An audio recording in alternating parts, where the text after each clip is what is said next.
Hello, everyone. Welcome to The Reason We Learn. I'm your host, Deb Philman. At The Reason We Learn, we aspire to be part of the solution. The purpose of this show is to take a good, honest, potentially painful look at the way kids are being educated. We know we can do better, and this is where we'll talk about how. Let's learn something.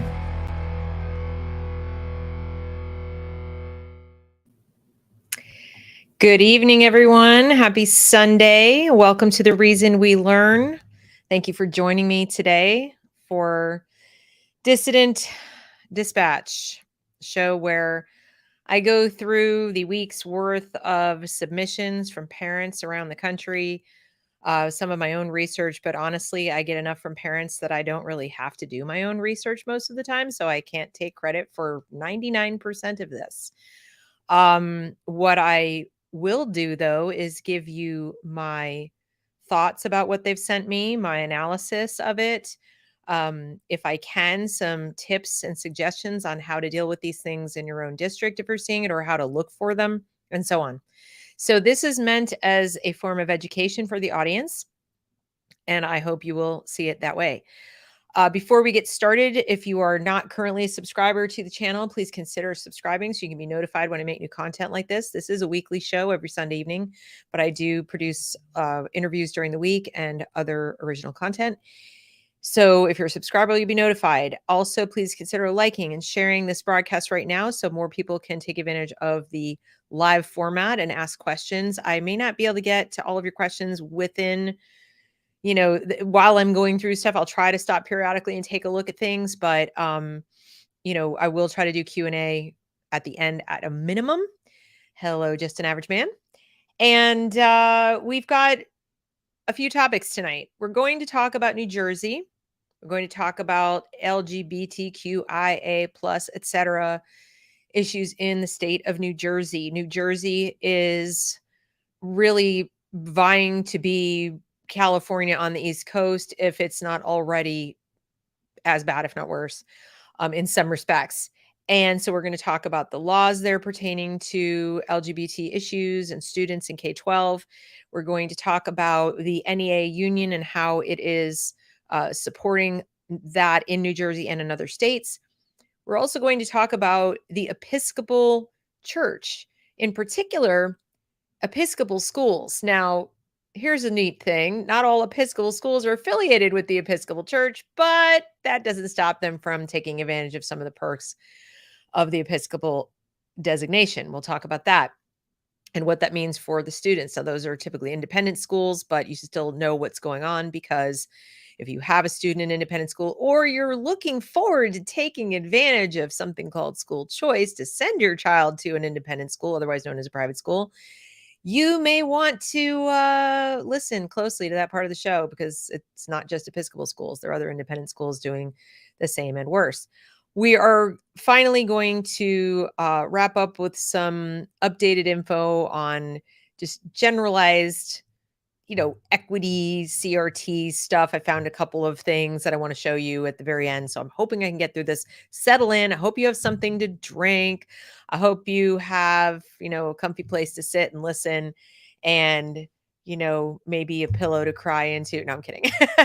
Not really. So let's get started. First thing I'm going to bring up on the screen is the New Jersey gender identity and school law. Figure why not just dive right in, right? And again, this is submitted to me by a parent. Oh, wait, I should make it bigger. Hold on. That's bigger. Okay. So what is this best meme of the day I've seen? It's not that hard. They want to do. Some do. Yeah, some do. I don't know how big the they is, but there are plenty who do. But I think also we need to consider the just as likely situation, if not more likely, that there's a lot of money. We're talking billions upon billions of dollars involved in this, as well as a lot of political hay to be made and power to be derived. So gender identity and school law. This is New Jersey School Boards Association. Now, earlier today, I was participating in a Twitter space with Gays Against Groomers, and the subject of attending school board meetings came up. And I know they, as an organization, would like to attend school board meetings and possibly speak out on behalf of children and their parents, and, questioning some of these narratives. And I had the unpleasant task of explaining that in some states, not all, but I would think an increasing number, the school board is already too far down the food chain. You get 2 minutes to speak, and yes, you can be theatrical. Yes, you can read from books. You can read from genderqueer and shock everybody. You can educate other parents using that little bully pulpit for a couple minutes or a series of people for 2 minutes at a time. But it's a fair amount of risk to your professional and personal reputation. If you have children in the school, it can be a risk to them in terms of retribution from the kids, from the teachers. So you really want to weigh, what am I trying to achieve here? And if what you're trying to achieve is changing the policy, you might as well just bang your head against a brick wall until you bleed, because that's not going to happen, not going to school board meetings. You can potentially modify a bathroom policy, maybe, but even that's going to be an uphill climb, and I'll explain why. But when you have a state like New Jersey that has taken the approach that certain things are statements of fact and not opinion when it comes to gender identity, there's nowhere to go from there. And when they're taking that position from the School Boards Association, that means the association of all the state school boards. That means every member of a school board is going to be, in line with this or standing all alone if they're not. Remember too that school board members are not really allowed to caucus. They're not allowed to talk to each other in private. They can't really form any kind of coalition within a school board to support or oppose anything. They also only deal with what's on their agenda. So it's not like a lot of other elected bodies where people meet outside the meeting, the public meeting, and have conversations and discuss and debate and then come to conclusions that they bring to the public square. No, it doesn't work like that. Everything you see that goes on, it happens in public. So very different situation. So let's take a look at this. This is an overview of the law pertaining to gender identity and expression and how it impacts transgender students. Now, they start off with a scenario. And in the scenario, Mr. and Mrs. Jones come and tell them that their son James has decided to be seen as a girl in the K-12 setting and what's going to happen. And so they start talking about this situation. And they say, perhaps your school district has not faced this type of situation yet, but is likely that you will in the near future. Wonder why they say that.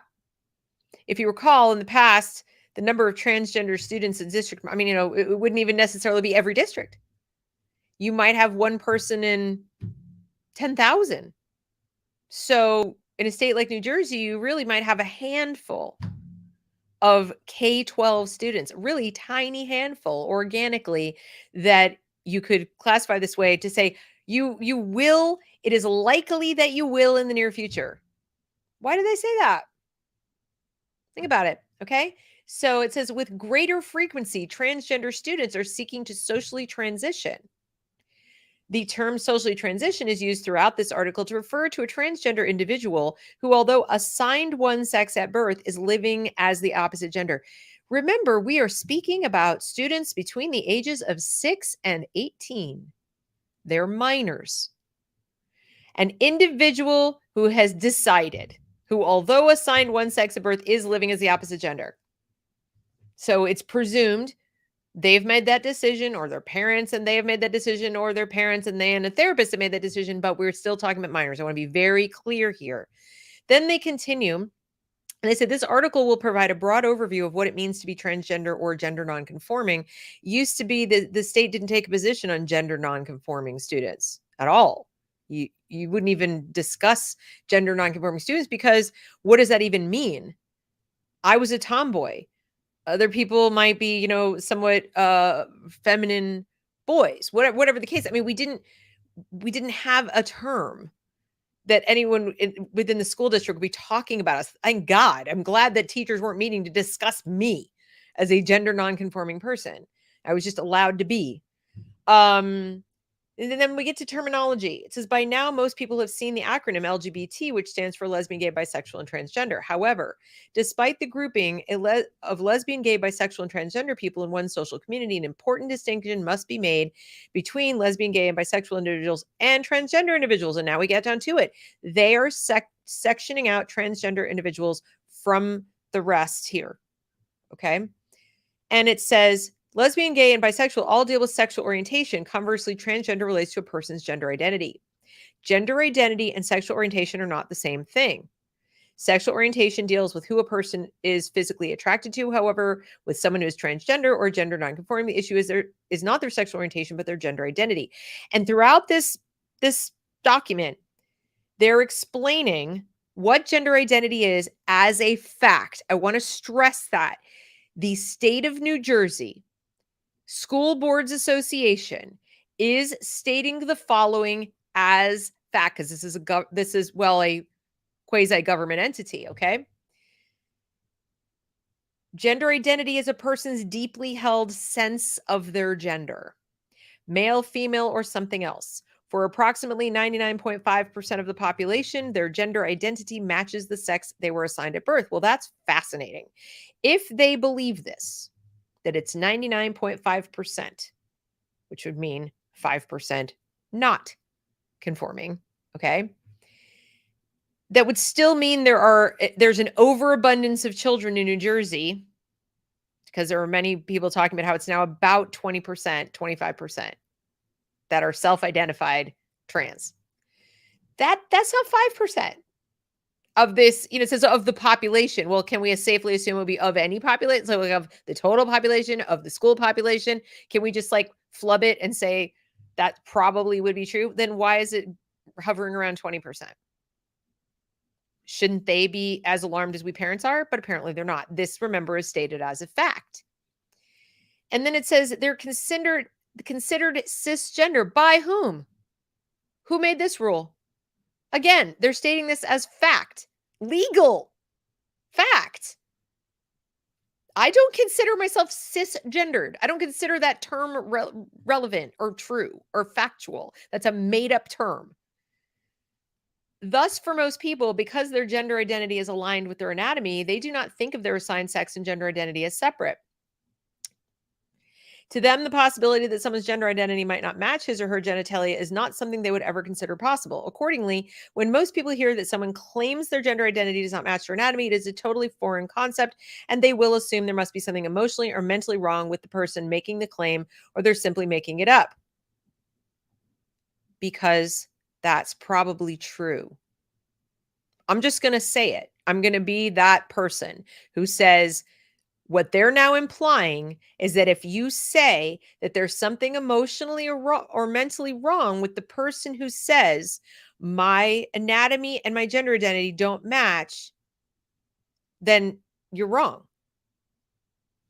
Meanwhile, even people who are adults who are trans will tell you that gender dysphoria, which is what they're describing, not matching your gender identity, not matching your genitalia, is a mental condition. It's a mental illness. They're denying that here. They're denying that. I want to be very clear. The state of New Jersey is denying that. What this misses is the understanding that gender identity is truly distinct from a person's anatomy, and for approximately 0.5% of, it's not 5%, sorry, 0.5%. It's even less. 0.5% of the population, their gender identity does not conform to the sex they're assigned at birth. They are transgender. They are transgender. So you're elected to the school board in New Jersey. You must agree with this because the School Board Association said so. What both sexual orientation and gender identity do have in common is that neither is a choice. No one chooses to be gay or straight. Okay, I thought we weren't talking about sexual orientation. Likewise, a transgender individual does not pick their gender identity any more than a cisgender person does. So if you're a parent of an ROGD kid and you disagree, guess what? Good luck convincing the state of New Jersey or your school board that you're right and they're wrong, because they've just told you. No, it's not true. There's no such thing as social contagion. How can social contagion exist when this is true? Nobody chooses that. No one reading this article decided they were a man or woman. They just were. It's the same for a transgender person. They just were. Okay? And then it says it should be also pointed out that not every transgender or gender nonconforming person wants to live in the gender opposite their sign of birth, as referenced in the hypothetical. Jamie, who's been seeing a therapist, now get this parenthetical, which not all transgender individuals can afford to do. This is how they get away with accepting self-diagnosis as equal to seeing a therapist who has diagnosed them. Okay? Not everyone can afford to do it. It's also how they're going to justify the whole child community school model where there's a therapist on site and the kid can be referred to counseling right there on site to be conveniently diagnosed, administer treatment, etc. on site without parental consent, because not everybody can afford the therapist. This is how they're sort of sneaking it in there. Okay? Gender dysphoria is a condition where a person experiences discomfort or distress because of the incongruity between the sex they were assigned at birth and their gender identity. Transitioning is the only known effective treatment currently available.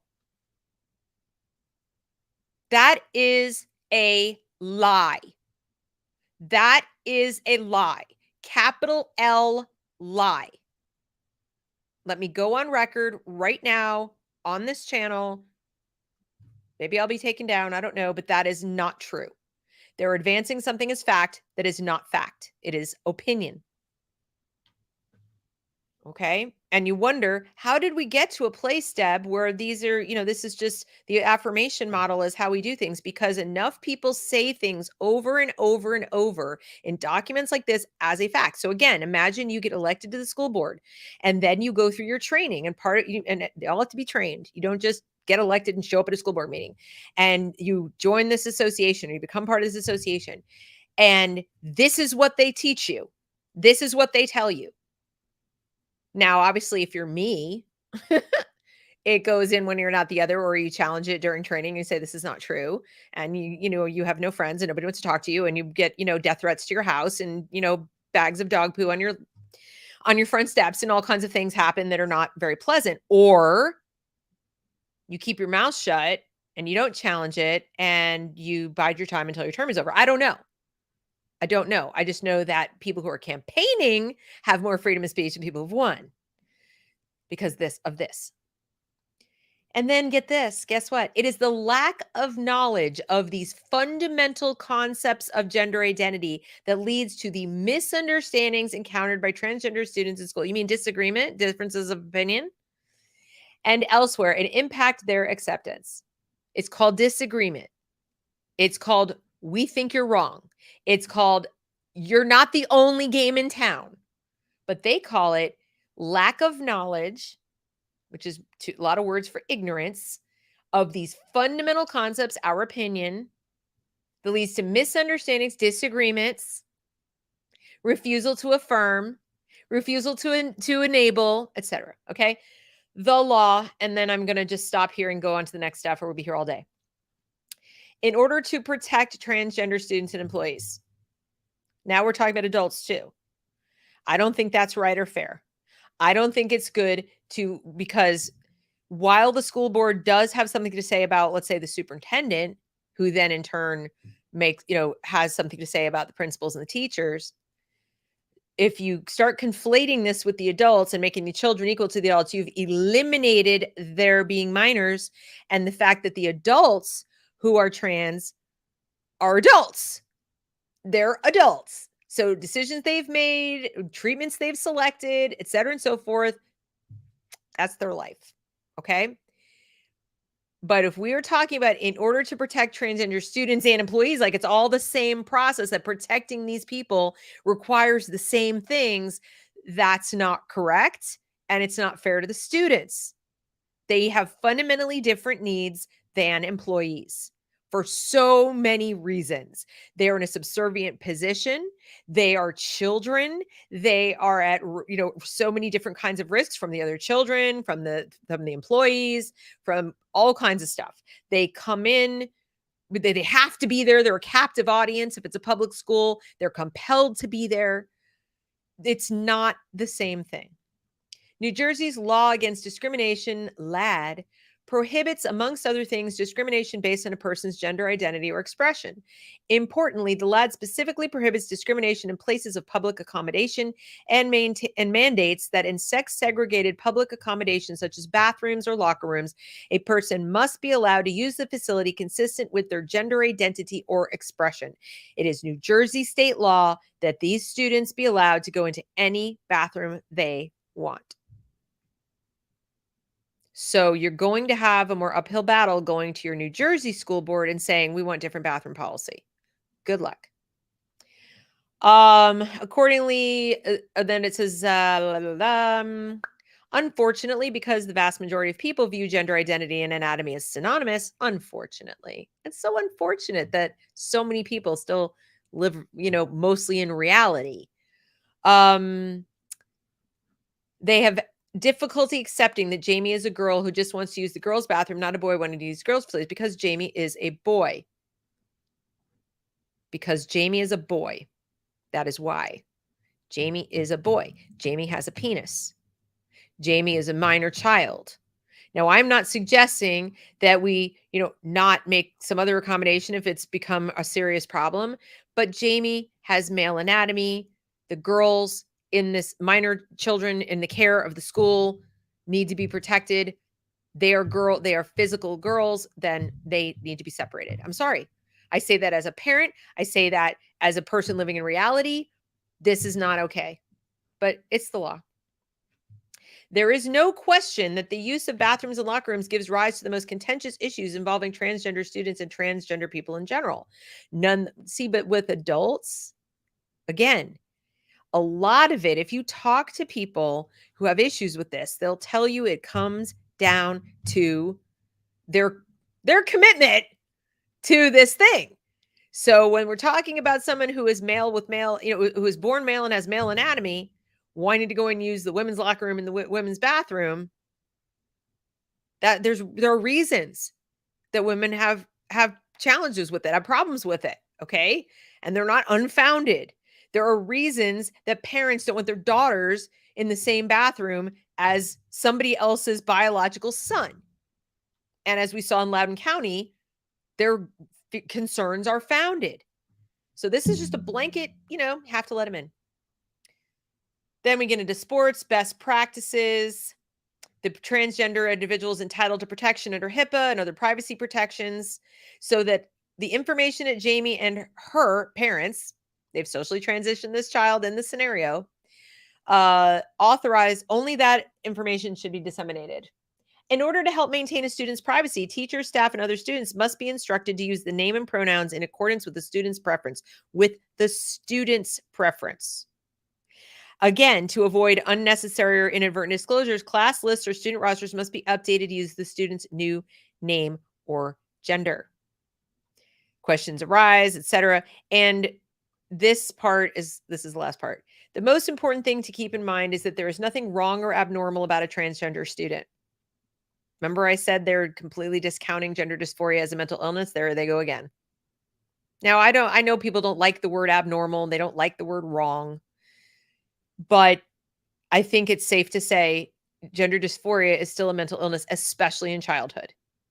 Especially. It always is. But you're talking about a minor child. There are underlying issues going on. But they're saying, no, they're not. Nothing wrong with them.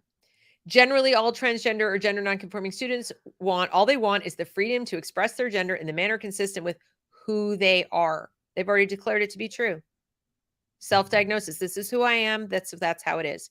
If they're treated with dignity and respect and not as someone suffering from a delusion, the chances are things will go smoothly. Nope. The chances are they will continue their transition. This that they're describing is socially transitioning the child. The school board association is all in on this is the treatment. We're socially transitioning this child. And what we know is if they do that, the likelihood that they'll be medicalized is very high. The likelihood that they won't be medicalized if you don't enable this, if you suggest therapy, if you encourage therapy, if you do not enable this in this way, is that they will desist. That's statistical fact that they're ignoring. for this agenda. Now, why this agenda? Where is this coming from? Why is New Jersey so sold on this? Because this organization, Gender State Equality, is extraordinarily powerful by their own admission. We are New Jersey's largest LGBTQ advocacy and education organization with over 150,000 members. Our mission is to provide quality, innovative community programs, educate and train service providers, that means schools, amongst other things, and pass pro-equality policies to protect and meet the needs of LGBTQ New Jerseyans. This is a lobbying organization. It's not just an education organization. They are absolutely all in, hell-bent on making sure that the schools have this policy I just read to you, that is the policy. Okay. Another thing I want to show you is, let's see. Notice this, help make sure New Jersey gets their fair share of monkeypox, but there's more. Trans students know your rights. And so then we go into what they're calling the trans students' rights. These are for students in New Jersey. They're not just talking about college students here. Okay. So they're talking about how the Attorney General has announced 3 immediate steps in conjunction with the release of the report: an equality directive, public awareness campaign, juvenile justice commission. This task force, and I'm going to show you the 2018 materials as well. They have been incredibly successful and are so proud of what they're doing that they are serving as kind of a model for the rest of the country. And one of the ways that's working is through this organization, Equality Federation. We accelerate advocacy in the LGBTQ plus community. You can go to your own state and see what's going on. So for example, and they have, look up here, state legislation, they have all the bills. All right. Parents, you need to know what legislation is out there written that somebody's lobbying to get passed. This is going to affect your child. This is how things like what I just read get written as if they're fact, because somebody passed an initiative, somebody passed a law, somebody elected, or funded the campaign of a district attorney or an attorney general of a state that said, yeah, this is a great idea. And this is how it happens. That's why going to the school board meeting is like, you're so far down the food chain. It's painful. So we got all these states. All right. Each one has some kind of an organization. This is what they do. So let's get down to my state of North Carolina. Equality North Carolina in Raleigh. So if I click on that, this is what I find. Help us defend our LGBTQ rights. So we wonder why is the gender corn in North Carolina schools? People tell me North Carolina. I'm like, yes, North Carolina. This is why our issues protecting youth. This is where they're getting into, the legislative. This is what they're lobbying for. This is what they want. Okay. They want the same thing to make sure that the kids in the schools are recognized and treated as if this is a fact. It's not a mental illness. This is a fact. Every single state, you guys. If your organizations, if you are not currently part of something, Moms for Liberty, something out there that is doing the opposite of this, they have no opposition. They have nothing. Understand that. Your school board is not your stopgap. Once it's the law, the school board's powerless. The superintendent's powerless. You can say, we're going to elect all new school board members, and they're going to pick a new superintendent, and we're going to hire new principals, and we're going to replace all the teachers. Well, good luck with all of those staff changes, first of all, when, for example, in my state alone, we have got shortages that are like biblical. In my district, we have a shortage that's in excess of 400 teachers short of what they need. So you come in and fire people? That's not going to go over well. In fact, in New Jersey, they're busily trying to get a bill for it and signed that would eliminate the test for certification so they can have an easier time hiring teachers. Okay. So we had that. This is a video from Cherry Hill, New Jersey. This goes back to 2020. And you know what? I'm not going to show this first. First, I'm going to show you that 2018 material that I promised you, because there's some stuff, that to show you how this has been in the making and why you need to go look at your state and really digest what is going on. This is the transgender guidance document, again, from a parent. I've got parents in New Jersey who, bless them, all they do is research. I mean, there are people I know in California too. My friend Kelly does this. There's Lisa Logan. There are people in states right now that this is what they do it for free. They do it because they love their kids. They just sit there like digging and digging and digging and following, accounts on Facebook and following accounts on Twitter. And I get notes at midnight. I get text messages. I'll wake up in the morning and there's just texts are blown up. I would love to take credit for finding all of this and have you guys think like, wow, she's like a G. No, I didn't do any of this. All credit goes to these parents. All credit goes to these parents. What I provide is a platform. And I hope you all listening tonight will see me as that, because now that I've stuck my neck out and my name and my face, I don't have a job to risk. Okay. But they do. So that's, we've talked on this channel about how do I do something? How do I get active? But I don't want to get fired. I don't want to lose all my friends. I don't want to lose my family.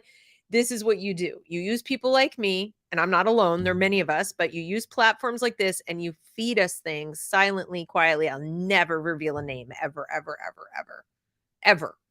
And so we elevated for it. We put it up there for you. That's how you can get active in secret. Okay. So what do we have here in this lovely little document? This goes back to 2018, resources and professional development opportunities. Yay. For school and district staff, resources and professional development. All right, I'm going to show you GLSEN. They have some other stuff. Each one of these is a link in this document. Okay, this document goes on and on and on. It goes on and on. Okay, Garden State Equality. Lambda. Anyone know what Lambda is? Anyone know what Lambda is? Anyone in the chat know what Lambda is? This is a little quiz question. Dying to know if anybody knows. But yeah, there's a transgender rights toolkit designed to educate and empower publications and resources, New Jersey School Boards Association, New Jersey Interscholastic Association, all of this. Look at what they've assembled.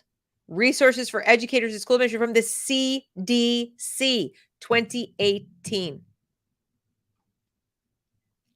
Okay. And now, of course, we have some propaganda. Bullied a student, school in case that made history, et cetera, and on and on. American Psychological Association from the APA. The APA is captured. Just the Facts, the Primer for Principles. So, I mean, you can see how much stuff they've amassed. Resources for K-12 teachers.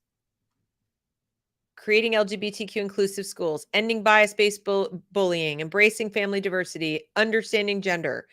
You mean understanding gender ideology.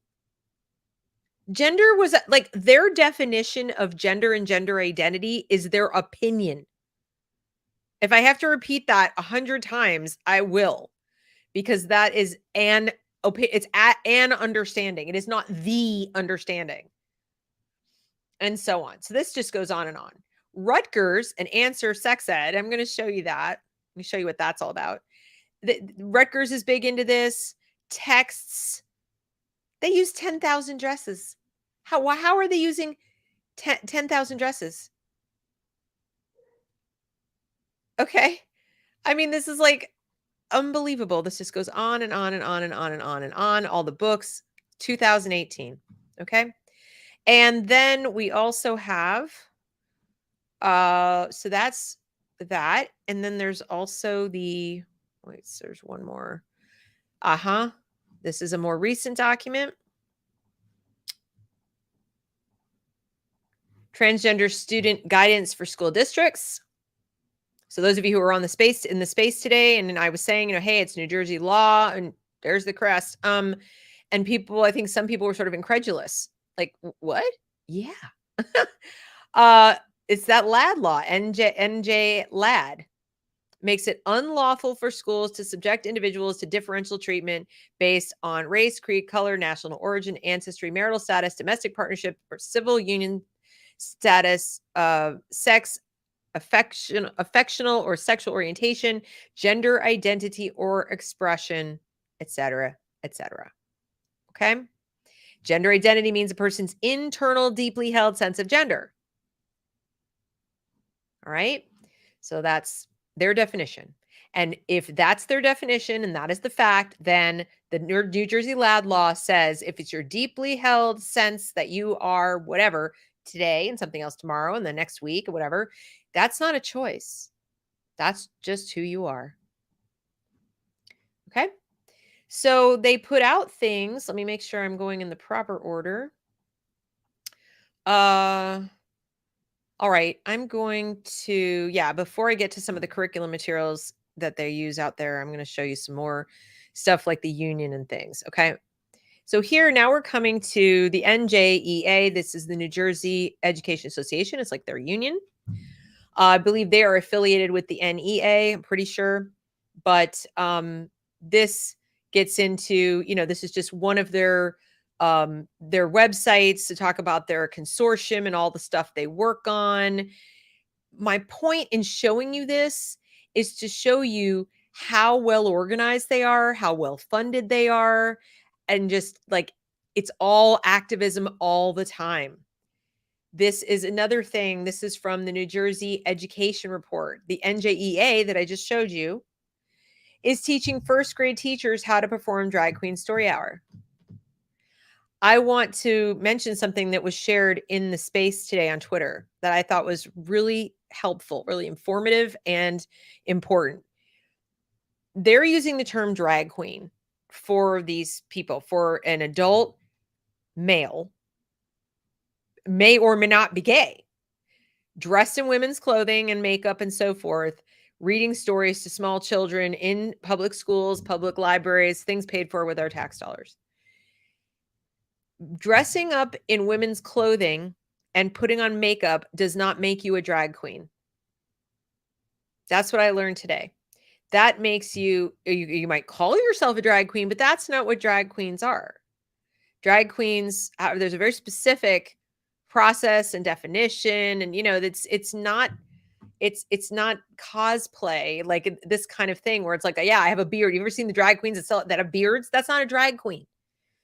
Drag queens take pains to hide that. They take pains to really, make themselves look female, right? And for the purpose of performing music and dancing and things like that. And if you think about RuPaul and so forth. Now, I'm not suggesting that's appropriate entertainment for children because it's not. But these people reading stories to the children are not drag queens. That's what they're calling themselves that, but they're not. They're cross-dressing men. And you should be as suspicious as you likely are. Okay. So this is something that the Teachers Association is training teachers to do. Then we go on to the NEA. The NEA is the largest teachers union in the nation. So now we're kind of leaving New Jersey a little bit, except insofar as, the New Jersey Teachers Association, NJEA, leans heavily on this material. They work in conjunction with each other, and they are only too happy to give you all kinds of materials, including the interactive maps of the gender inclusive schools, states with policy guidance for transgender and gender diverse students. So in case you're wondering, want to take a look at that, here's your map, and you can see what the gender guidance is. And I'm wondering what the colors represent because they don't make that super clear. New Jersey's purple. California's pink. So I'm inclined to think that California has like more guidance than New Jersey does, but look at there's a lot of purple and there's a lot of pink. Okay. And then again, we go to, these are the states. It says, schedule a consultation or training, gender inclusive schools. What does that mean? I wonder. What does gender inclusive school mean? Let's take a look. They don't list it. Let's look at California. Oh, here we go. So what they do is they show what the policy is. They show the policy, but we've already read New Jersey's policy, so we know what that is. Okay, so I'm going to close that. This is some professional. Now we're getting into human rights campaign. Well, I've jumped ahead. Sorry, let me get back to this. So we have the interactive map, books and videos. Human Rights Campaign is one of their partners. Yeah, these guys are all connected. It's very incestuous. Everybody works with everybody else. We have the U.S. Department of Education resources supporting intersex students. Now we're sort of equating intersex and transgender. That's not cool. And confronting harassment in schools, etc. So you might want to spend some time on these websites to familiarize yourself with what they do. Then we go to this. We have the Human Rights Campaign, which remember I said was affiliated. They're a partner with the NEA, which is also affiliated with NJEA, but this applies to anyone all over, the country. Creating safe and welcoming schools. This is where they train people and talk about how they provide LGBTQ and gender inclusive professional development training. So again, what good is it to go to your school board meeting if there are professional development trainings going on for your teachers put out by the union or by the union's partner, Human Rights Campaign, so the teacher completely independent of the school district, possibly paid for by school district money, but remember, they have to get X many credits of professional development every year. And if the district won't pay for it, very often the union will. If the union doesn't pay for it, they get grants from like Bill and Melinda Gates Foundation, the Chan Zuckerberg Foundation, and lots of other sponsors. I was going to show you, there was one place, I'll find it. There's another document that shows sponsors of some of these organizations, and some of the sponsors will surprise you. But anyway, so these professional development trainings, if nothing else, what you can do at your school board level or your school level is start to FOIA the lists of professional development trainings that your district has paid for. Just understand that is not all inclusive. That may not include a professional development training that teachers have gone through that wasn't paid for by the district. And they may or may not have to disclose that to you. I don't know the answer to that question. All right. Helpfully, the Human Rights Campaign has book lists. So for those of you parents who are worried about, where do I go to find what books are a problem and maybe we shouldn't have in our school library, etc. Well, they've given you some lists. Here they are. Also, the school library journal you should follow on Twitter and so forth. But they have one for middle school and high school. And I think they even had one for elementary school. But it goes on and on and on and on. You get the picture? Okay.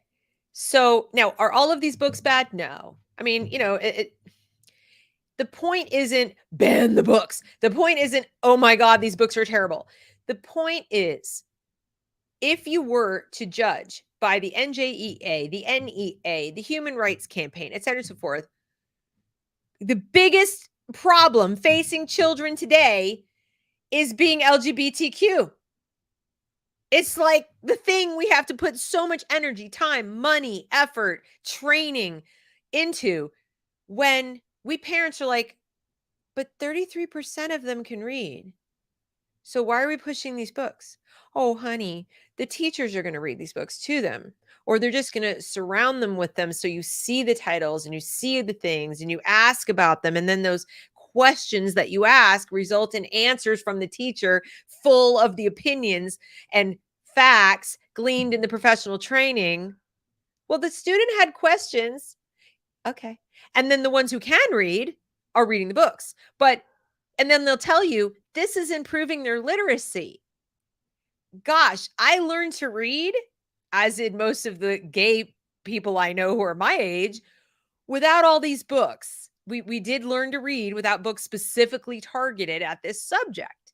So the reason that I'm showing you all this is to show you the level of emphasis, the just making everything about rainbows. And that to me is a warning flag. There is a giant difference between making a child who is expressing, and remember, they need to be expressing it, right? Otherwise, you don't know if they're gay or not. You don't know if they think they have gender dysphoria. So there's a difference between just having a standard set of rules that we don't pick on anyone for any reason. I don't need to specify the 7,000 reasons you could pick on someone. We don't do it, period. In this classroom, we don't pick on people. We don't make fun of them, whatever they are like, whatever they say they are. We don't do that. That's just something we don't do. There's a giant difference between that and we're going to go and celebrate all of this. This creates something aspirational. This creates a kind of a club feeling, a kind of an identity, a culture. It was talked about today in the space. This creates a culture, a language, a set of rituals that children, in particular those who might have their culture of origin, so to speak, denigrated. White culture, ugh, right? Oh, you don't have a culture because you're white, or it's bad. You're a white supremacist. We got to decenter whiteness. So there you are, little white child. And if you're affluent in any way, well, gosh, you got nothing. You're an oppressor. You're bad. So this creates some kind of thing you could potentially aspire to, maybe find in yourself, affiliate with, associate with, ally with, right? It's not the same as responding to. It's not. And the people who say, but we're just, no, you're not. Just stop. Just stop right there. Then we go on to like, why say gay? K3 lessons and resources. Did you know that they have ready-made lesson plans? Right here, Human Rights Campaign. Just like there are lesson plans out there online from Howard Zinn that also go into things like this. Black Lives Matter has trans lessons. You pretty much can't do a Google search as a teacher and not find ready-made lesson plans to teach you this stuff. And if you're worried about an equity audit, if you're worried about a social justice audit in your classroom and that you might be referred for remediation or lose your contract or just, be deemed not a good enough ally, you're not just stumbling upon this, you're searching for it. You're hoping to find it. And of course, you went to professional development training where they told you should, you're going to double down on that. All right. So look at that. There it all is. Oh, isn't that nice? They don't even have to come up with their own scripts and lesson plans for the books. There they are. There they are. Discussion guides. I Am Jazz. It's all there. It's all there. Deb, how's it coming in the classroom? It's like, here you go. It's sort of the teaching equivalent of, I don't know what you call it. It's just ready-made. There it is. No effort whatsoever. Now we have some more development training. Look at this. Gender. When students feel safe to express their identities across the gender spectrum. So not only have we done away with the binary, the sex binary, and we're not even talking about gender expression here. Now we're not even talking about the gender spectrum. The word identity is missing now. The word expression is missing now. It's the gender is a spectrum. They will be more prepared to learn and thrive in school. Lie. That is a lie. Your child learned to walk, talk, eat, do all sorts of things without this supposed, explicit, like feeling safe to express their identity. They probably never gave it any thought. Do I feel safe to express my identity? Oops, can't learn yet. I don't feel safe to express I don't know what any of these words mean. So I guess I can't learn. It's ridiculous. Children come into this world hardwired to learn. Some more professional development training for school, on-site, virtual, gender and children, a place to begin. Well, what does that include? Right? Checklist for a gender-inclusive classroom. They tell them how to talk. They tell them how to group the students. They tell them how to provide role models, how to read books, use lesson plan. They're not leaving anything up to chance. Here's some more. Here's the professional development, yada, yada, yada, yada. Okay. Now, I thought I had seen, maybe it was, no, it wasn't here. I'm going to find that sponsor thing one of these days. Here's the Ed Justice section of NEA supporting LGBTQ youth. As you can see, state laws attacking transgender youth. Across race and place, educators and advocates are coming together to ensure our students have safe and welcoming schools. Over the last few years, the LGBTQ community has won important victories against it, blah, blah, blah, blah, blah. And then they go on to say, of course, that they're under attack, right? That makes it all very scary. We're under attack. And then all kinds of things, pride wins, blah, blah, blah. So we've got that website. Then we've got Equality Without Exceptions, Pride Month of Action. Plan an action. Be an activist. These teachers are activists. They're not teachers. They're activists first. Then we have this. I got to close all this junk. Sorry, that's embarrassing. So this is a little video about celebrating Pride at the library. Check out recommended books. Join our virtual programs. This is at the library, Cherry Hill Public Library. There's Genderqueer featured in that. Okay. And I had wanted to go back to this other thing from Cherry Hill. This is a presentation. I'm going to mute this until I find what I want. But they're talking about Pride at the library, and they show you a bunch of things. And we get to, some handy little diagrams. Oh, look who they feature. Bill Nye, the science guy. Don't you turn to Bill Nye for your gender science? Key concepts of sex, right? I mean, this is at the Cherry Hill Library. Let's examine the gender spectrum. Nothing like some stereotypes to teach us about gender. I guess the rock is one end of the spectrum. That's interesting. Okay. Cis and transgendered. But there are other gender identities. Oh, yes, of course. Did you not know? This is Garden State Equality, by the way, at the Cherry Hill Public Library, featuring their slides. So you see how this just gets everywhere. You're surrounded. Here's some more. What is gender expression? Mannerism, speech, articles of clothing, stereotypes, blah, blah, blah, right? Beyond the basics. This is what they show at the library. All right, so I'm going to...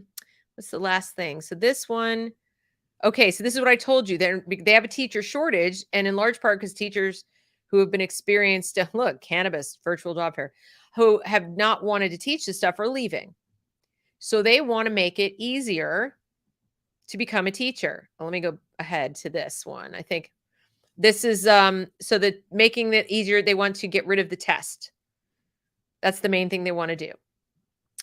This is a graph showing that 5.6% of U.S. adults identify as LGBT, okay? And look at this is telling you who does. This is from Gallup. Gen Z, look at this. Okay?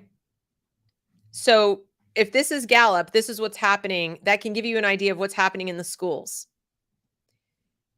This is the NJEEA president. So this is the union in New Jersey, the president. It says, our youth deserve all the resources and support they can get. I commend Governor Murphy for supporting our state's future with this important and engaging workshop series. The governor himself has this youth engagement series, or had, in June.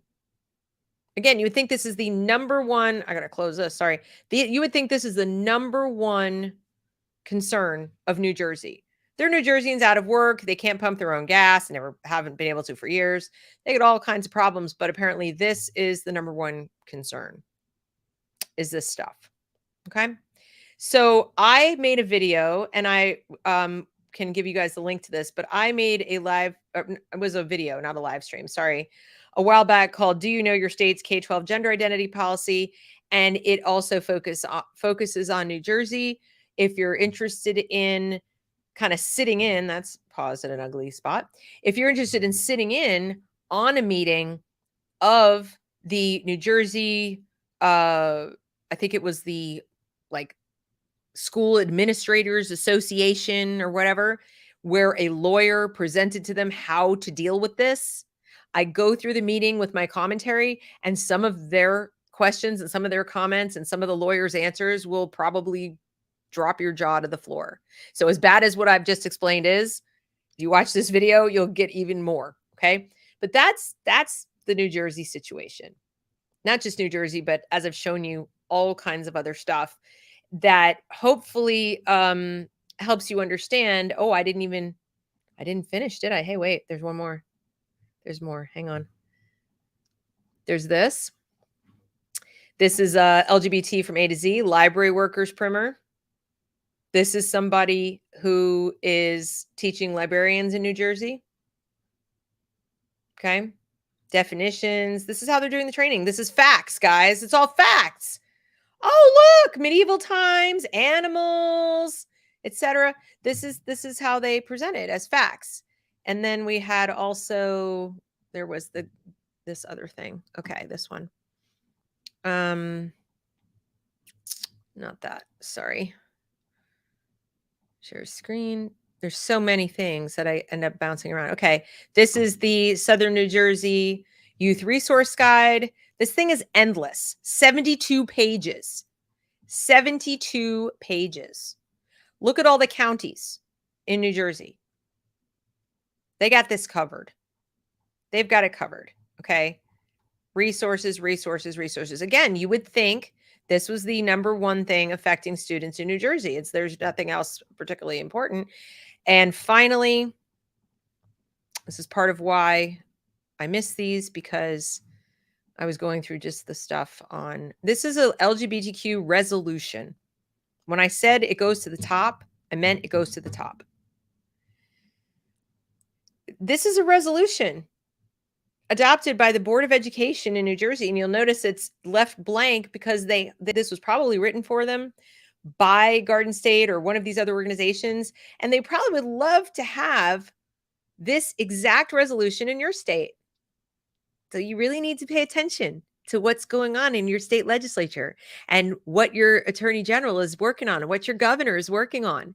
And you need to lobby your lawmakers, and you need to elect lawmakers who are not going to do this. And you need to make sure you elect a governor who is going to choose a board of education that's not made up of crazy people that adopt resolutions like this. Because inside of these resolutions, we have things like, the district supports education that celebrates our different identities. Be it further resolved that every school within the district shall, within 30 days of the date of this resolution, take steps to create a safe climate for LGBTQ students, including designation of a liaison and support for any LGBTQ student groups, including gay, straight alliances and gender sexuality alliances. These are K-12 public schools. We know for a fact that these GSAs are being used to recruit students. We know for a fact that the NEA Teachers Union, as well as the California Teachers Unions and other unions, have put out materials teaching teachers how to run GSAs so they recruit students, how to observe students and ask just the right questions to get them to show up at the GSA. They've even taught them to stalk their social media to see if they're posting about things, taught them to look at things in their Chromebooks to see if they're searching for and having questions about this stuff. If they're looking at books in the library, invite them to GSA. That's a little thing that starts with G and ends with rooming, folks.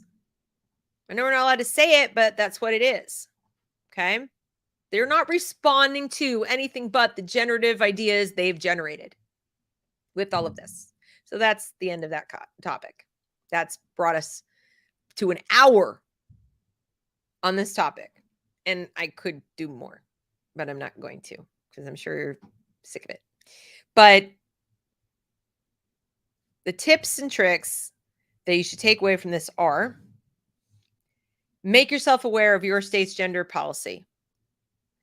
Make yourselves aware of your state, like, laws. So not just the education policy from the Board of Education, but what is there a law, like the LAD law? Do they actually have a law that's then governing it? So, like, even if the school board, the Board of Education decided, if the New Jersey, if you elected a new governor and you replaced everybody in the Board of Education, you'd still have to get the New Jersey legislature to change that law. So the Board of Education is now bound by that, as are the local district boards, the school boards. So your 2 minutes in front of the mic isn't going to do anything. So make yourselves aware of your state laws. And all pending like legislation, anything that's been considered or up for consideration, go to I'll put all these links, by the way, after the show. I'll put them all underneath. But you'll go to those links and you want to look at your state and what are the organizations within your state and what kind of activism is going on and what are you doing to counter it? Again, if you don't want to personally be part of a group that's countering it, go find the group that is and support them. Do they need time? Do they need money behind the scenes? Do they need you doing some research? Do they need you to make signs? What do they need? Do they need you to make phone calls? Because remember, these groups are incredibly well funded. I couldn't remember which one to look at that had the sponsors, but let me just tell you. It was things like Miller Lite, Coors, the ACLU, of course, and a host of other brands that you'd be like, Miller Lite? Why? Okay, so it's lots of big commercial brands. There's a ton of money in this. They think this is the zeitgeist and they want to support it. So you guys, parents, we're playing catch up. We don't for all they claim we have dark money and big money and Koch brothers money and Republicans, rich billionaire, blah, blah, blah. We don't. These organizations are incredibly well funded. So you got to get busy fighting them. And the other thing you need to do is follow them on social media. If you have to create an account for the sole purpose of following these organizations without your name, etc., and not to interact, don't engage. The parents who send me things don't engage. They just follow. They look at what's going on. They take note. They take screenshots in case things get deleted. That's what they do. All right. So the next issue that I want to talk about is private schools, specifically Episcopal church schools, and their commitment to social justice. Now, this surprises some people. Some people it doesn't surprise at all. Some people are like, yeah, I knew this. But some people have been walking around under the delusion that if they get school choice and they get these education dollars, that they can take them to a parochial or religiously grounded school and all will be well. Everything's going to be fine. No, not true. And I'm going to show you why. All right. So this is Episcopal Identity and Culture Self-Study, right? Episcopal schools exist not merely to educate, but to demonstrate and proclaim the unique worth and beauty of all human beings as creations of a loving and empowering God. Okay, that's nice. And they're built on the sure foundation of Christian love that guides and challenges, et cetera, et cetera. Okay, nothing surprising here. Until you get down to equity, justice, service, and service learning. What does this mean? What does this mean? Well, amongst other things that you would expect, like we don't deal with, social cruelty and stuff like that, we are also going to recognize on this document, but we're going to recognize and promote transitioning. And one of the ways we're going to do that is we pay the health plan for the people who go to the schools, for who teach at the schools, all that kind of stuff covers, and I'll show you the documents, it covers transition, surgeries, medications. You know what it doesn't cover? Detransitioning. It also doesn't cover the therapy that you need, presumably, before you might medically transition. Isn't that interesting? Why wouldn't it cover the therapy, but it covers the medical transition? I mean, if we're so inclusive. So as you can see, this is a very, very big deal. The National Association of Episcopal Schools considers it developing character through religious and social justice, education, and epiphany. Social justice, right? So this is a big, big part. They talk a lot about John Lewis and, racial justice and so on, but they also have the gender component as well. And then there's something about the law that you need to know. And that is that there's a law that protects religious-oriented schools from lawsuit because of their religious affiliation. And so while it has not yet been used specifically to protect teachers who might engage in the kinds of things that we see that going on in the public schools and in other schools, it could be. That's the concern that parents have, is that if you can't bring a lawsuit because they're sort of under the church protection, and a teacher sexually assaults a student or the G word the student or encourages a student to transition or in some other way does something that you want to sue them for, you might not be able to. And what's really creepy about it is that some of the Episcopal schools that call themselves Episcopal schools are not even affiliated with the Episcopal Church. They've called themselves Episcopal something something, but they're not actually under their diocese or whatever, but they'll hire a chaplain, they'll hire somebody and then get away with it. And they'll still try to be under that banner. And it can. This is something that people are putting out to try to protect these children because they're very worried that they might be at risk, and there'll be no transparency. So something else, if you want to put your kid in an independent school, you probably should be looking at what are the policies.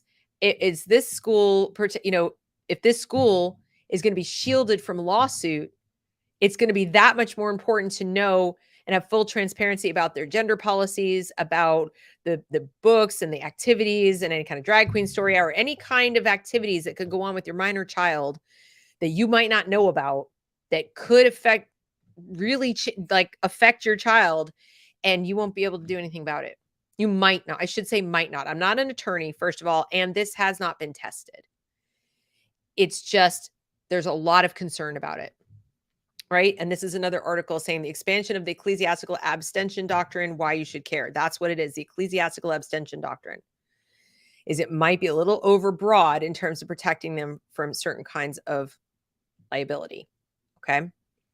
And I want to show you the document that shows how they do cover these things. Let me find it first before I what did I do with it?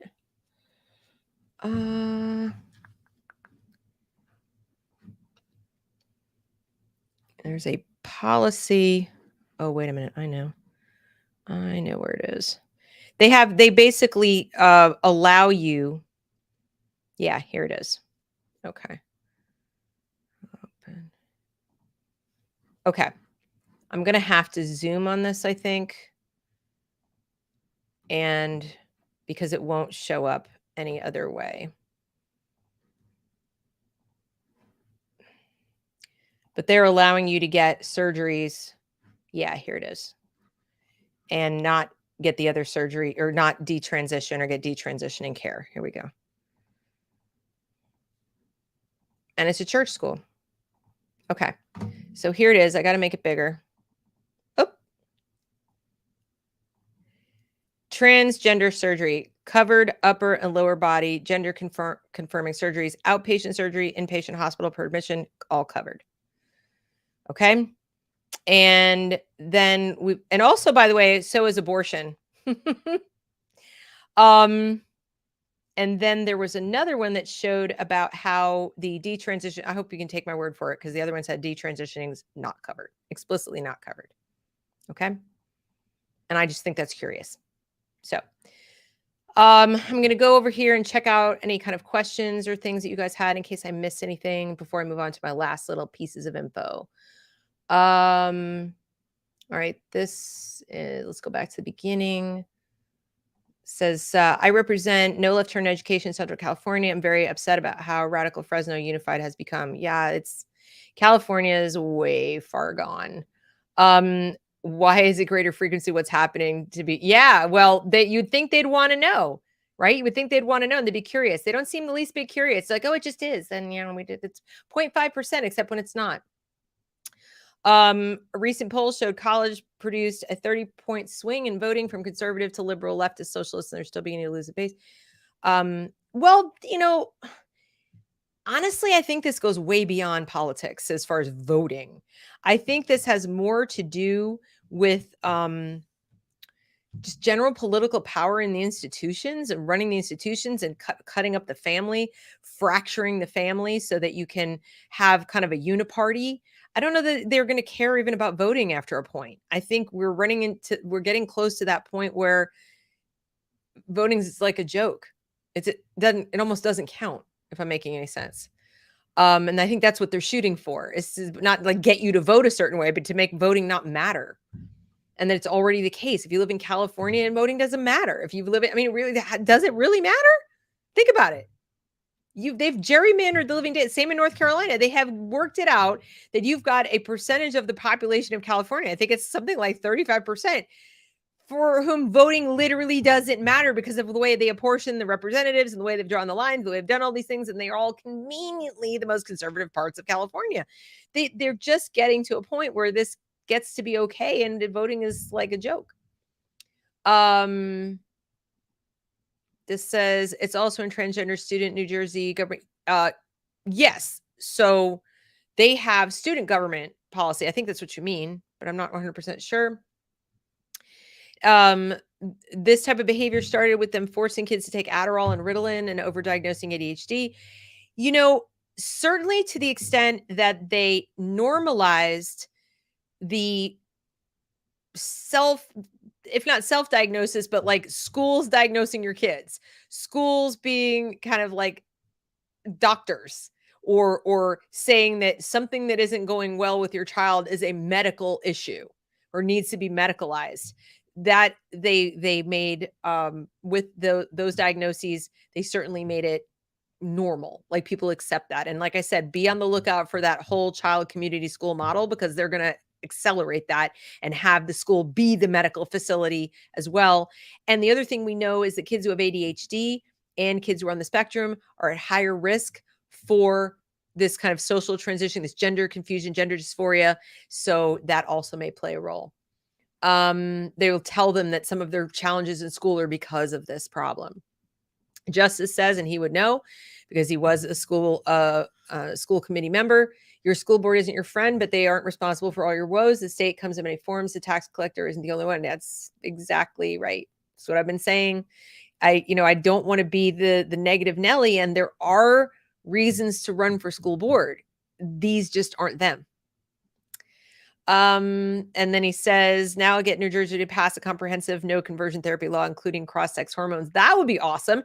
That, if you're thinking about what should our activist organization be championing, that, because this is conversion therapy, guys. For a lot of kids who might likely be pre-gay, or, they're going to grow up to be gay. That's what they're doing. That's what it turns out to be.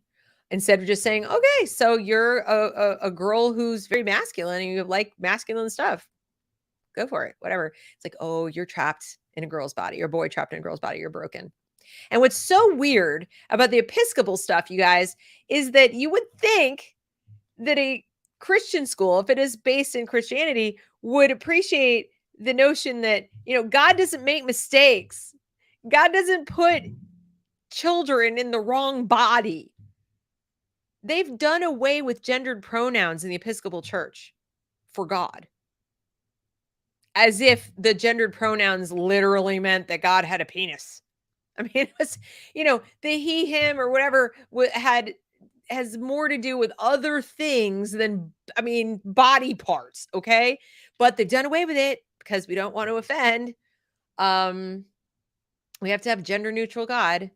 And then this says, Bjorn says, unfortunate for New Jersey parents and children. It's so hard to believe this is real. I know. I know. Did anyone remember what lambda is? Anyone remember what lambda is? Or no, it's not lambda. It's, I was wrong. I'm sorry. I thought it was NAMBLA. That's not, it's lambda is something different. You're right. Let's see. So Neckerbeard and Shadowcat says, hey, Deb, just checked Google. The NEA is far and away the largest union in the US, but Google first tells you it's the AFL-CIO. Yeah, well, It is certainly the largest teachers union, but I don't know. Is it the largest union? It might be. It might be. Let's see. Kids need to understand that their feelings are going to be hurt. It's how they handle themselves and deal with the situation that matters. I completely agree. This is a form of weaponizing empathy, a kind of enabling, and I think it's really abusive. I do. I think it's abusive to tell a child. Somebody commented on that today in the space, in the Twitter space, that to concretize, that's what she said, to concretize this dysphoria by using the opposite sex pronouns for the child who has gender dysphoria and to go ahead and play along is a form of abuse. And so even I'm continuing to get educated about this because I brought up in the space that I feel so conflicted because I don't want to use those pronouns. I don't feel it's right for reasons other than what I was just told. I didn't know that that was, a situation. I just thought it was just coddling or enabling. It was wrong. But now to hear it put in such stark terms and it makes perfect sense to me, I feel better about my commitment to not use those pronouns with children. And I hope other adults will follow suit. If you can go listen to the recording of that space, it was Gays Against Groomers. It was a great space. You'll learn a lot. Nick Demondi says, just check my local library. There's several books on pronouns for 4 to 8-year-olds on the shelves. Yes, they don't know what a noun is. They shouldn't be talking about pronouns, especially considering that this isn't the purpose of pronouns. The purpose of pronouns has nothing to do with the person you're talking about. It's about the person speaking or writing. It's to make it easier. Honestly, that's why so many people that don't follow politics fall for this stuff, but you actually question the people pushing for it. They can't answer how they will accomplish goals. Yes, that's why Matt Walsh's movie, What is a Woman, is so powerful. If you haven't seen it, I recommend that you do, because his style, what he does there is what I advocate for every parent activist out there. Every parent who's trying to push back against this, study that technique. Study that questioning style, question premises, question things that are stated as if they're fact. How do you know? But how do you know? So when they say, well, we know because, but how do you know? Like, can you show me the data? Show me the science. And if you go to GenSpect, you can get some contradictory evidence to show them. So that's interesting because, see, I have this other data. And as long as there are conflicting accounts, we can't call that a fact, right? I mean, isn't that pretty much how we do it? If you're going to follow the science, you don't have this group of doctors and scientists say X and this group say Y. You don't just win. Like, it's not, we decided we win. We win. No, it doesn't work like that. And when you have those conflicting opinions, not only are you allowed to ask questions, but you're allowed to really push those questions and demand answers. And if they can't answer them, there should be no policy. We don't accept something as fact and make policy based on it as if it's fact when there's a dispute. So you study that methodology of asking questions, and then you can do a better job of that.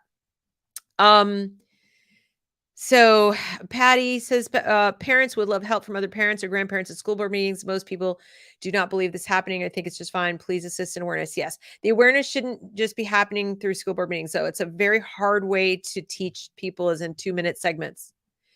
And while I think the drama of reading the books aloud to show how the sexually inappropriate material is coming into the libraries and so forth, and there is a purpose to using the school board to potentially have a policy where if it's in the library, we have it behind the desk.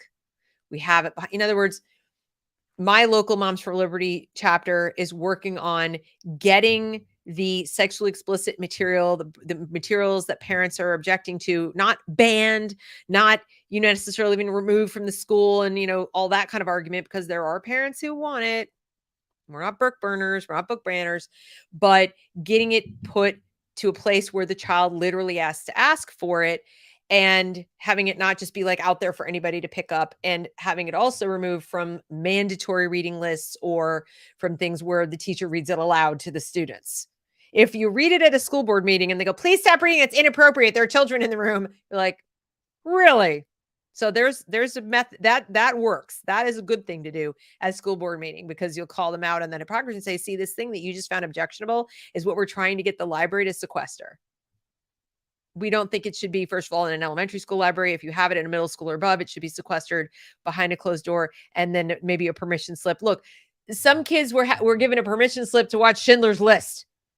You should have a permission slip signed to have to read genderqueer. Okay? That's what we're saying. No, I turned to Bill Nye for fun with electricity. Yes, not gender. Let's see what else. I used to work in the county library at Echelon, 110 over from Cherry Hill. Yeah, it's bad. It is bad. All right. So what I'm going to do is I'm going to keep going with just these last few things, and I'll come back to the rest of the questions. Let me get this. So the last couple things I wanted to show you, these are sort of random, but I think important to add, and they did come through this week, and I didn't want to miss them, were some other things from the internet. Okay, so this is one of my parent watchdogs went out to Eventbrite, and this is something I recommend to you to do locally or wherever, and just searched on racist. You can also do one on equity. You can do it just to see what kind of events are out there on Eventbrite with these terms. And look what you find. Look what you find of all these events. Okay. And what you'll find too is a fair amount of them are for education. The anti-racist school, right? And so on. So think outside the box of like, where is this stuff happening and how can I find it, and make sure that the teacher that's teaching my kid, I mean, you can't make sure they're not doing this, but if they are doing it, that I know about it. Because if you think that I'm going to FOIA all the classroom documents and I'm going to go in the library and then I'll know everything. No, you can follow the social media, as I said, and very often they brag about, I'm going to an event. I'm so excited. And you'll know. My child's 4th grade teacher has just spent the last, 3 professional development trainings being, immersed in gender ideology or whatever. You should know that so that you can follow things like that. The next thing is, this is the Georgia Library Media Association. So this is from Georgia. And a parent sent me this. It says, ignorance of law is no excuse. Now, what's fascinating about this is it perfectly explains why I don't really put much stock in bans. Things like, people get all excited. We passed a CRT ban in my state, or we passed a bill that said you can't teach this stuff to kids, or whatever it is. Here's the problem. You have to read your statute, and you have to read what it actually says is banned or, not allowed or whatever, and what it doesn't say. And if it uses terms like the Georgia bill, this person says it quite accurately. These bills probably don't say what you think they say. And they say they're bad, et cetera, but the concepts they define as forbidden aren't nearly as broad as the censors might have wished for. It's critical that every teacher, school librarian, and administrator read the actual bills to see what they do and don't say. Now, their perspective is this. Read the bill and you'll understand that the media and the people talking about the bill just want you to be intimidated. That, like, let's say the people on the right who pass these bills, or the governor of Georgia, or whoever was all excited to pass these bills, they want you to feel stifled. They want you to feel like, I'm not going to say this word. I'm not going to read these books because I'll get in trouble. Okay. But if you actually, they're trying to say, but if you actually read the statute, you can do whatever the hell you want. And they're not wrong. They're not wrong. That's why I have such a problem with this, because it's really, in the United States of America, it's really difficult to write a law that says you can't talk. Like, you can't say things. You can't speak to children about these concepts. I mean, how specific do you get? Okay. So it says, okay, the bill defines harmful to minors as sexual content that, quote, taken as a whole, appeals to the basest of interests and is patently offensive to prevailing standards for children in the adult community as a whole, and taken as a whole lacks literary or informational value. Could that be more subjective? I mean, I'm not really sure I could have written that more subjective if I tried. I mean, all you need is a few people to go, I don't think it's about, do you think it's about on the whole? Nope, not on the whole. Maybe in parts, but not on the whole. I mean, what does this even do? Okay. And then it says, note that it has to meet all three of those standards to be considered harmful to minors. So they're literally teaching them how to get around this. They're saying this is so broad, this is so subjective, and it has to meet all three. And it says, also note the repeated use of the phrase on the whole. That's what I'm telling you guys. Okay. This is exactly the way we've always wished for materials to be judged. Look at the whole work and judge it by the standard. In other words, all they did was write a bill that says what was already the case and passed it off to conservative voters as what they wanted. They pulled a sort of a bait and switch. And there's conservatives in Georgia going, oh, this is so big. Oh, thank you so much. And they're going to vote accordingly, and it doesn't do jack. Doesn't do a dang thing. Okay. So it overrides existing policies for reviewing and removing inappropriate materials. It sets a tight timeline for responding to challenges. So they do have a tighter timeline and so forth, but it doesn't really do. It says the most important thing for librarians to understand is that this bill does not apply to the books and other materials you purchase for your collection. Doesn't apply. Okay. So they go on to explain all the different ways that librarians can ignore this and it doesn't apply to them. People in schools and school libraries can get around it if it doesn't meet all three criteria, or they can reasonably explain how it doesn't. It says, I interpret this to mean, and so forth.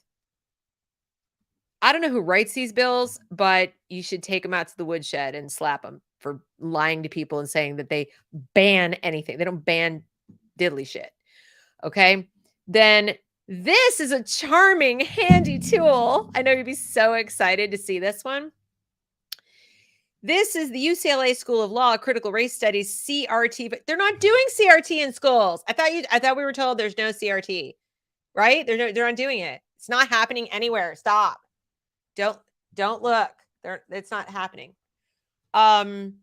The CRT Forward Tracking Project, FTP, identifies, tracks, and analyzes local, state, and federal activity that attempts to restrict access to truthful information about critical race theory, race, and systemic racism to demonstrate the breadth of anti-CRT activity across the country. FTP provides comprehensive database of anti-CRT activity across all levels of government and various types of official action. And what you notice down in this corner, you see the little triangles? Local school district. Not adopted or adopted. Okay. Adopted means some kind of restriction on CRT. So you can see how these are school districts that have adopted some kind of anti-CRT measures sprinkled around, right? New Hampshire has one and so forth. And they're tracking it. They're tracking it because they're fighting it. Okay. And as I said, these bills, they're getting all upset about them, while at the same time running around teaching people how to get around them. So two lessons here. One, when the news media tells you oh my God, you're censoring our speech and it's so awful and you're not letting us tell the truth. It's a lot of histrionics over nothing, because most of these bills don't do that at all. They're not effective. It's a lot of politicking. So they're making a big noise for their political teams. So they'll send the money, fight it, fight it, fight it, while silently, not silently, but quietly going, it's okay. It doesn't really do anything. Our side is saying, we did it. We're on our side, meaning the people who are supposedly for parental rights are saying, we did it. We conquered. We passed a ban or whatever, right? They want money for their campaigns. Oh, pat on the back, except it didn't do that either. Didn't do it. So, and they don't have anything like this, and they don't have education teaching parents how to get around the get-arounders. They're not teaching parents how to fight the librarians getting around the bans. And why would they? Because then they'd have to admit that the bans aren't bans. They'd have to admit that the thing that they're using to raise money for their midterm campaign is a load of bollocks, as the Brits would say. And, this was it. Remember I said there was sponsorship and partnerships? Okay. I think this was it anyway. Maybe I'm wrong. No, this isn't either. But this was the one telling you about how they partner with the Human Rights Council. So I already showed you that. All right. I think I might have covered everything now. I think I did it all. Oh my God. There was, I think, one more thing, and I just can't find it. It was about, um, something called a maze. Here it is. Oh, yeah, I did find it. I do wanna show you this because this is creepy. Going back to the gender stuff. There is something called a maze, and you need to find out if your school district is using it. They're using it in New Jersey. Okay, see this? Sex, etc. Sex education by teens for teens. By teens for teens. Just gonna leave that hanging in the air. Okay. Yeah, they're using this. See, it's answer Rutgers University. This is New Jersey based. So that is it. That's all the stuff. You're probably sick to your stomach enough at this point. So again, what have we learned, folks? We've learned that the school board can only do so much. Very specific policies on books and where they're going to be in the library, maybe. Very specific policies on bathrooms, if and only if you don't have a state policy already saying, like New Jersey does, that you can't do anything about it. Thank you, Dominic. Thank you so much for the super chat. I really appreciate it. Thank you. I appreciate all the parents who have submitted things, and I appreciate all of you coming to these shows. I don't have to feel so alone in my misery. I try to put on a brave front and chuckle through it and laugh and make jokes, but it is not fun at all to spend all this time doing this, and so I do appreciate the support. So yeah, the school board by that time, you got to go much higher. And once again, just to make sure, follow the NEA on Twitter and wherever. If you're not on Twitter, get on Twitter. I know Twitter is a cesspool, but if you want to find out what's going on, they post a lot of their stuff there. Okay. Go to their websites, Google this stuff, go to Google and just type in the words, gender identity New Jersey schools, or something, or gender identity your state schools, or whatever, gender policy such and such schools, K-12 gender policy, name of your state. Spend some time. That's what these parents have done. And then, the big players I showed you, I will put the links up after the show. I'll just copy paste all the links into the description box. You can go follow those links, follow the ones to your state, and then ask yourself, where's the counterbalancing organization? And if there isn't one, start one. If starting one equals, I'm going to start a chapter of Moms for Liberty, or I'm going to start a chapter of No Left Turn in Education, or I'm going to start a chapter of Parents Defending Ed, or I'm going to, whatever it is, or I'm going to give money to my local chapter, or I'm going to see if I can help them in some other way.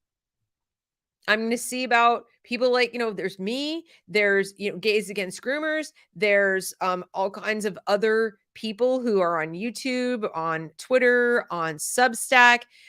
There's PIT, which is Parents with Inconvenient Truths About Trans or something. They're on Substack. They could use your support. There are the detransitioners. Support them producing their content, because the more of us that are producing content that contradicts these claims, contradicts these premises and narratives, the more likely, well, first of all, the harder it's going to be to censor all of us. The harder it's going to be to censor all of us. If we just start building more and more critical mass, it's going to get much, they're going to be chasing their tails eventually. Right now, it's easy. There's so few of us. Okay. But the harder it'll be. And then the more parents, share this video, share other videos that I've done. The other one about New Jersey with the state policy, share the detransitioner videos, do anything you can do to get messages out to other people to educate parents. Now, I grant you, some are going to be kind of lost. Some are going to say, just tune you out and say, no, you're a conspiracy theorist, is crazy. And you might not be able to engage with them. Definitely don't spend a lot of time trying to persuade people who will not listen. But if somebody's saying to you, like, I don't know, I'm kind of concerned, but I don't want to be mean, or I want to be accepting, but this doesn't make sense. Those people you can reach. Those people you can reach. And you never know who you reach who's just silently watching your social media or silently listening to you if you're at an organization and talking about things, and they're just not going to own it. They're not going to say anything. You don't know. Just keep speaking out and use your voice. And use it in a way that's effective. So if you want to go to a school board meeting and use those 2 minutes, use them dramatically. Find a book that has this crazy material, find a passage, read it aloud. They will try to shut you down. That's the point. That's exactly the point that you're making. Okay. If you don't have that state policy yet about bathrooms or whatever, go to the school board meeting and give encouragement to your local school board to resist it for whatever they can. So if they can make a local bathroom policy of, nope, sorry, you got to use the bathroom that's in the locker room and so forth, encourage them, give them support that you want this, because there'll be parents there yelling at them to make a transgender bathroom. Remember, as much as we think this is nuts, as much as we don't want this, so you guys watching this show, there are parents on the other side who think it's awesome. There are parents on the other side who think I'm a horrible, horrible person. I'm hateful. I'm a bigot, all the things that they call me. And they show up too. And they, support all of this. They're not the majority though. I truly believe this, that the people who don't like this are the majority of parents, and the people who do like this are the majority of teachers, administrators, politicians, especially on the left, doctors, psychologists, all them. I do believe, even if they're silently, not silently, I mean like passively supporting it, cowardly, ignorantly supporting it to fit in, to be welcome at the cocktail party, to be welcome in the group or whatever it is, the majority of them are supporting that, but not the parents. I believe the majority of parents either don't know or don't support this. So your job is to rally them.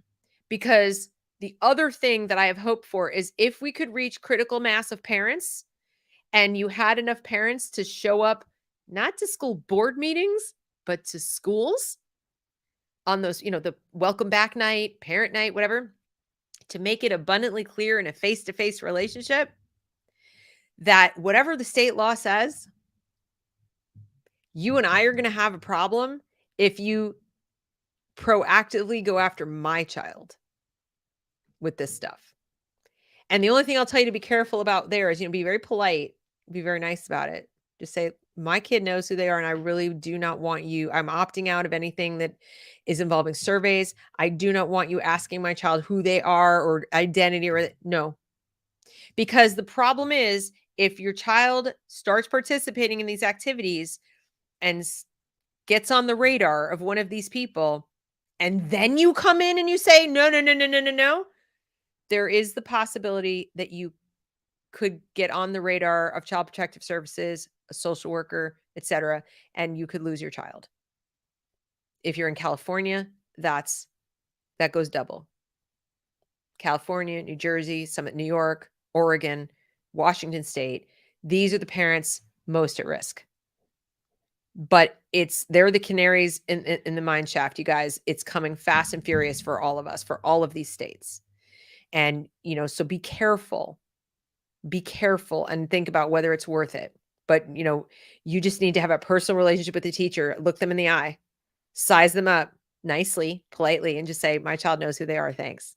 We're good. We're good. Nice to meet you. Hope it's going to be a good year.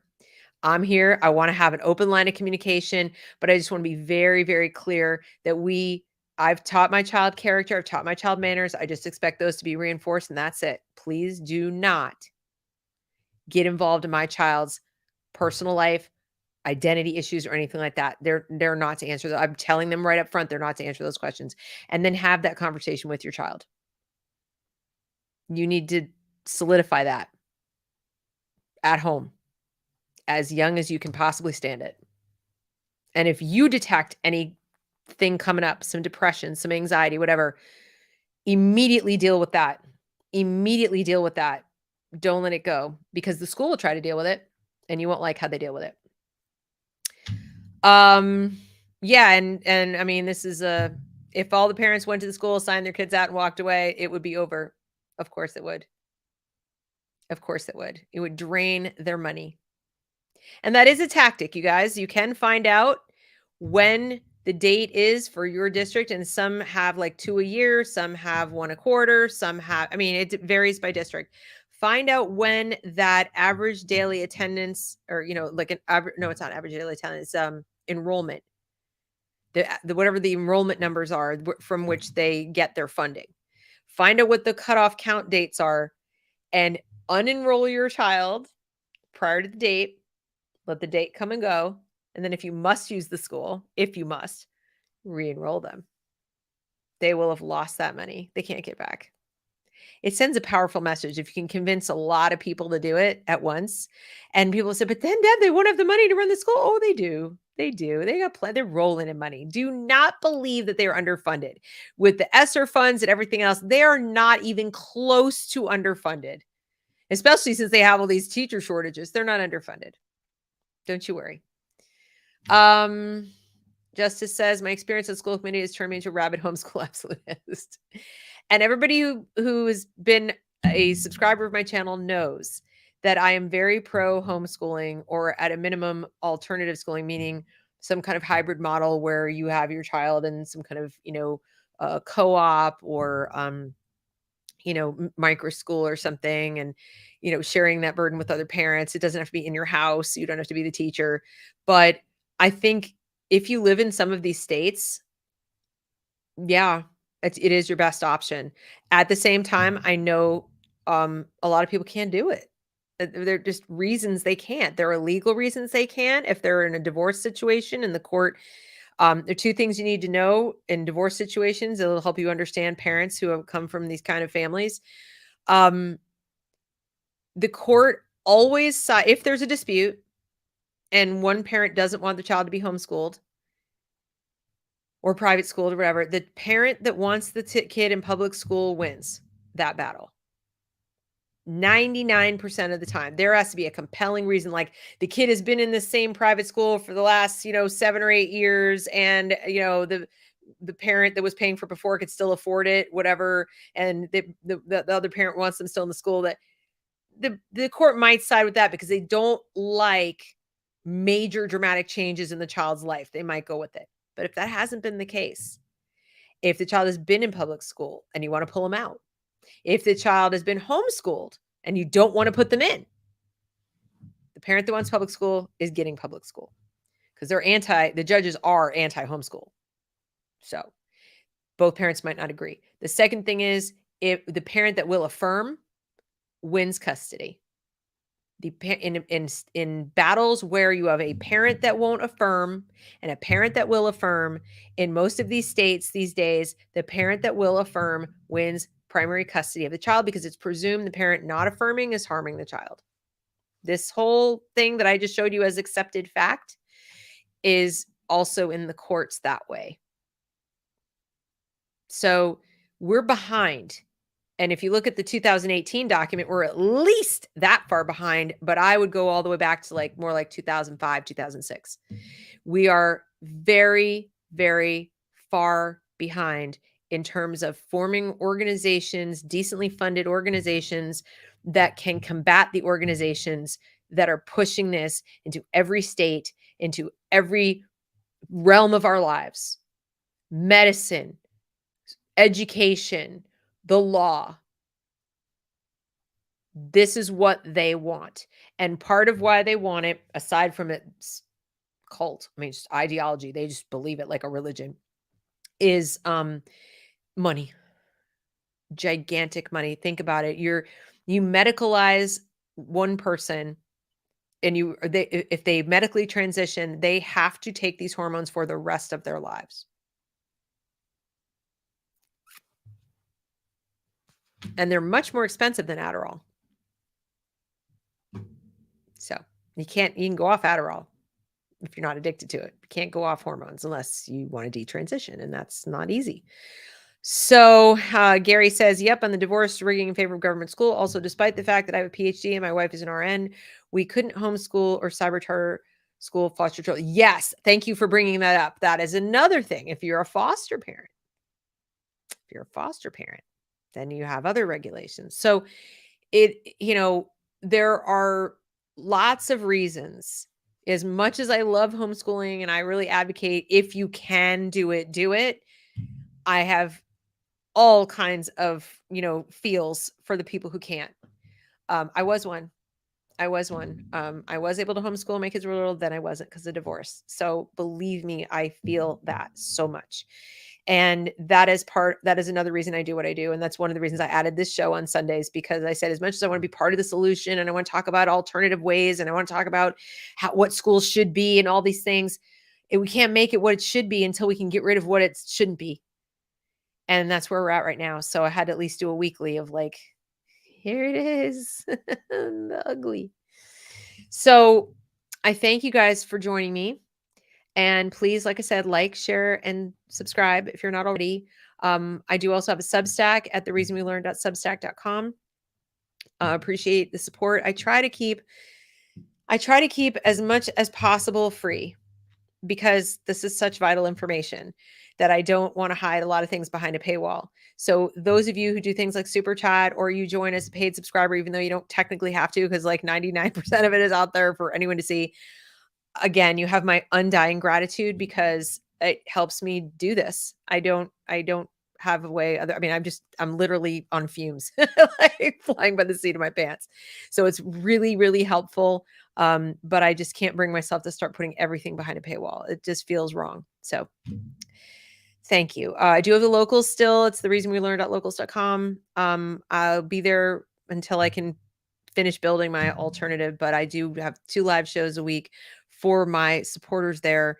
Those are behind a paywall, but that again is because I allow people to pick the topics. Like, what do you want me to talk about? And Mondays I do homeschool, and Fridays I do culture and public school and things like that. So that's about it. Oh, I missed one. Sorry. Patty says, seems very cultish, makes no sense. It's all aligned from top down, government, school board, inside, outside agencies say they have no influence on curriculum. Yeah. The curriculum is decided at the state level. The curriculum, if you're talking about textbooks and like mandatory curriculum, as our standards. But remember, guys, we don't have a knowledge-based curriculum anymore in America. We have a standards-based curriculum. So what that means is the standards are set at the state level.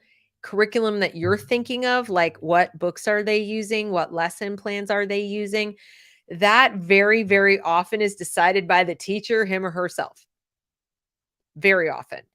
Some states still pick the official textbook of this, the official textbook of that, or the official reading program or whatever. So you have to check with your state or your district. Okay. But the standards don't tell the teachers what to use. They just tell them what must be kind of covered. And they don't even tell what outcome has to be achieved. So it's not that kind of a standard. It's not a standard of what the student will know or be able to do. It's what the student will be shown or exposed to. So the world is practically their oyster as far as how they're going to do that, unless the specific state chooses a textbook. Like, like I said, they say like, and for example, California, we have an ethnic studies curriculum that is required. That is a knowledge-based curriculum. I put in quotes, scare quotes, because I don't know if I call it knowledge. It's a lot of opinions and selected knowledge, very out of context and without any balance. But those materials have been produced and provided, and the teachers are explicitly instructed to use those materials, and the state has mandated that they use this curriculum. So that's an example of one. Others have a specified like history text or whatever. But when it comes to like elementary school, how they're going to teach, unless they say we're using second step SEL or whatever, how they're going to teach so many things is very much up to the teacher. So going to the school board and yelling at them is like, they might not even know. They're going to be like, I don't know what your teacher's doing. That's why you have to FOIA it. And then the FOIA doesn't show you anything because the teacher decided like that morning what to put in the Chromebook. It's going to be, you're going to have to pay a lot of attention. As far as the lessons, you got to go to the teacher. As far as the standards, you go to the state. As far as the laws, you go to the state. That's how that works. Counting day. Yes. Thank you. All right, guys. Thanks so much. I will see you next week. Have a great evening. Deb out. If I can find my outro, I'll be all set.